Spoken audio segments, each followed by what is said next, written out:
আসসালামু আলাইকুম। এখন দেখবেন সংবাদ শিরোনাম। খালেদা জিয়ার আত্মার মাগফিরাত কামনায় সারা দেশে জুমার নামাজের পর দোয়া মোনাজাত, মন্দির গির্জায় বিশেষ প্রার্থনা।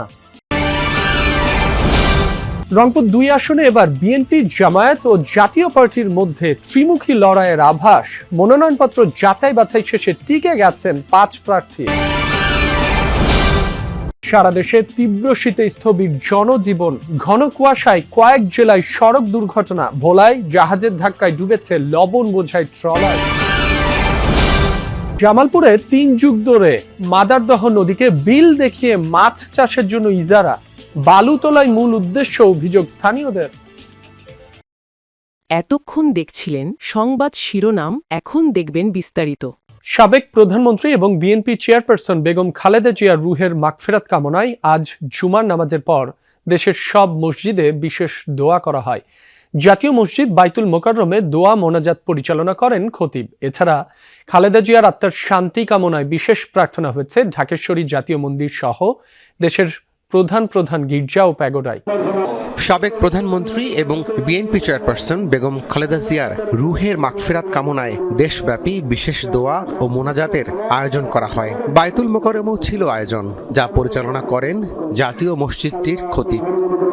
মুসল্লিরা জানান, খালেদা জিয়া দেশ ও মানুষের কল্যাণে সারা জীবন ছিলেন আপোষহীন। পরম করুণাময় আল্লাহ যেন তাকে বেহেশত নসিব করেন, এমনটাই ছিল তাদের দোয়ার ভাষা। শুধু বাইতুল মুকাররম নয়, ওনার মৃত্যুর সংবাদ ছড়িয়ে পড়ার পরে পৃথিবীর আনাচে কানাচে বাংলাদেশের প্রতিটি জনগণে ওনার জন্য দোয়া করেছেন। উনি দেশের মানুষকে ভালো জানতো, ভালোবাসতো, তাই ওনার জন্য মানুষ অনেক কান্দাকাটি করছে, মানুষ অনেক আগে গেছে, মানুষ অনেক ওনার জন্য অনেক দোয়া করছে। তার ভালো গুণগুলো যেগুলো ছিল সেগুলো যেন আমরা গ্রহণ করতে পারি। যেহেতু সত্যিকার অর্থে তিনি দেশপ্রেমিক ছিলেন, অবশ্যই এটা আল্লাহর কাছে দোয়া করতে হয় যে আল্লাহ তাআলা তাকে জান্নাতুল উচ্চ মাকাম দান করুক।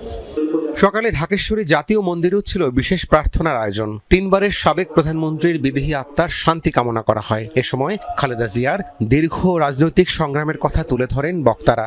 তিনি কখনো গণতান্ত্রিক ব্যবস্থার বাইরে কোনো শক্তির সাথে আপোষকামিতা করেন নাই। জানাজার মধ্য দিয়ে যেটা প্রমাণিত হয়েছে, দেশের সর্বস্তরের মানুষ মিলিত হয়েছে, এই সম্মিলনটা যেন অব্যাহত থাকে। খালেদা জিয়ার জন্য সারা দেশের মসজিদে বিশেষ দোয়া মোনাজাত করা হয়। সিলেটে বাদজুমা নগরীর কোর্ট পয়েন্টে জেলা ও মহানগর বিএনপি আয়োজিত দোয়া মাহফিলে অংশ নেন বিভিন্ন শ্রেণী পেশার মানুষ। আমরা আমাদের নেত্রীর জন্য আজকে এখানে দোয়া করেছি, সাধারণ মানুষকে নিয়ে। রংপুর ২ আসনে এবার ভোটের মাঠে জমে উঠেছে ত্রিমুখী লড়াই। জামায়াত, বিএনপি ও জাতীয় পার্টির প্রার্থীরাই মূল প্রতিদ্বন্দ্বী।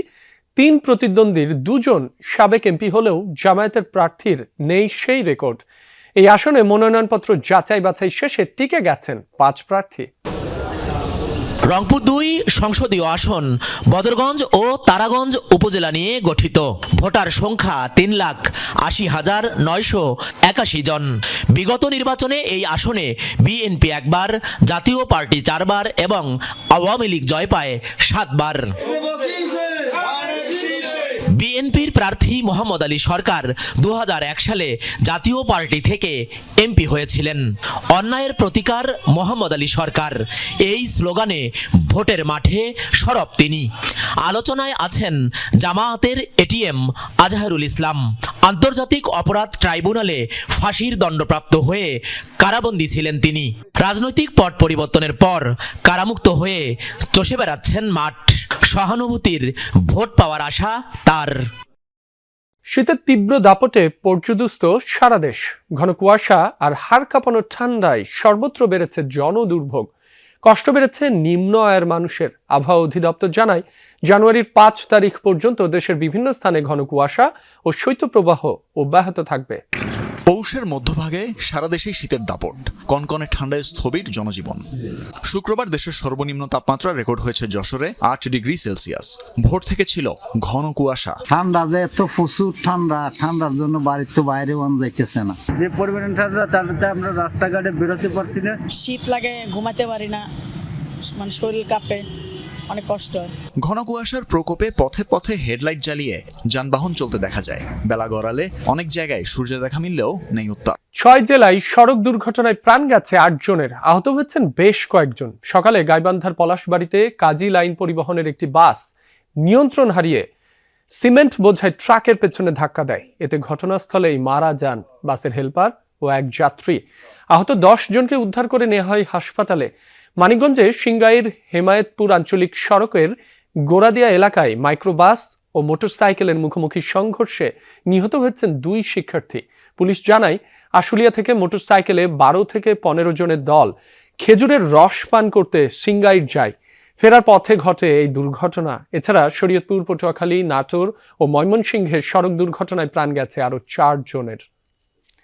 এদিকে ঘন কুয়াশায় সকালে মাদারীপুরের শিবচরের ঢাকা-ভাঙ্গা এক্সপ্রেসওয়েতে বাস, পিকআপ ও কাভার্ড ভ্যানের সংঘর্ষে অন্তত 10 জন আহত হয়েছেন।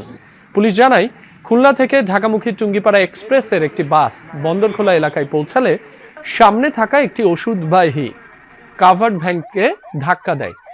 16 নদ নদীর জেলা জামালপুর। এই জেলার 2 নদীর নাম এক করে বিল দেখিয়ে 3 যুগেরও বেশি সময় ধরে মাছ চাষের জন্য ইজারা দিচ্ছে জেলা প্রশাসন। প্রবাহমান নদী মাদারদহকে বিল দেখিয়ে ইজারা দেয়ায় ক্ষুব্ধ নদী পাড়ের বাসিন্দারা। জেলা প্রশাসনের নির্ধারিত জলমহলকে নদী হিসেবে চিহ্নিত করেছে পানি উন্নয়ন বোর্ড। তবে এ ব্যাপারে ক্যামেরার সামনে কথা বলতে না চাইলেও পরবর্তী ব্যবস্থা গ্রহণের কথা জানিয়েছে জেলা প্রশাসন। 1986 সাল থেকে জামালপুরের মেলান্দহ উপজেলার এই প্রবাহমান নদীটিকে জলমহাল দেখিয়ে ইজারা দিচ্ছে জেলা প্রশাসন। গেল 30 অক্টোবর 18টি জলমহালের সাথে 6 বছরের জন্য নতুন করে এটির ইজারা বিজ্ঞপ্তি দেয়া হলেও দরপত্র নেয়নি কেউ। আরএস রেকর্ড অনুযায়ী 2024 সালের 23 অক্টোবর জেলার 16টি নদ নদীর মধ্যে মাদারদহ ও সাভারিয়া 2টি আলাদা নদী দেখানো হয়, যেখানে মাদারদহ নদীকে তেঘুরিয়া উৎসমুখ থেকে পয়লা পতিতমুখ পর্যন্ত 2 কিলোমিটার দেখানো হয়েছে, আর সাভারিয়া নদী উৎস এবং পতিতমুখ দেখানো হয় যমুনায়। দৈর্ঘ্য দেখানো হয় 5 কিলোমিটার। ইজারাযোগ্য জলমহালের তালিকায় নদী দুটিকে জুড়ে দিয়ে মাদারদহ সাভারিয়া বিল আকারে দেখানো হয়। এক সময় যমুনা থেকে বয়ে এসে আবার যমুনায় পতিত হওয়া নদী দুটিতে মাছ ধরতেন স্থানীয়রা। এখানে যেন কখনো ইজারা না দেওয়া হয় সেই দাবি নদী পাড়ের বাসিন্দাদের। নদী তো আমরা বিল বলি না, আমরা মাছ ধরতে পারি না, আমরা কোনো কিছু করে না, গা গোসল ঠিকই করে জন্মপাড়তে মাথা ধর নদী এটা আগে মেলান্দরেরা ছিল, ওই মেলান্দরের 4 জন মেলান্দরেরা, ওরা কোনোদিন জমা দেয় না কিন্তু ওরা মাছ মেরে খাইছে। 2-4-5 বছর ধরে বন্যা আছে, সরবত আছে, বস এই সরবত আছে, আমি সবাই খাল তো বিল। যমুনার অনুসন্ধানে দেখা গেছে মাছ চাষের নামে নদী থেকে বালু তোলায় প্রতি বছর ইজারা দেওয়ার নেপথ্যের আসল কারণ। এদিকে সাভারিয়া নামেও আলাদা বিলের কোনো অস্তিত্ব পায়নি যমুনা টেলিভিশন।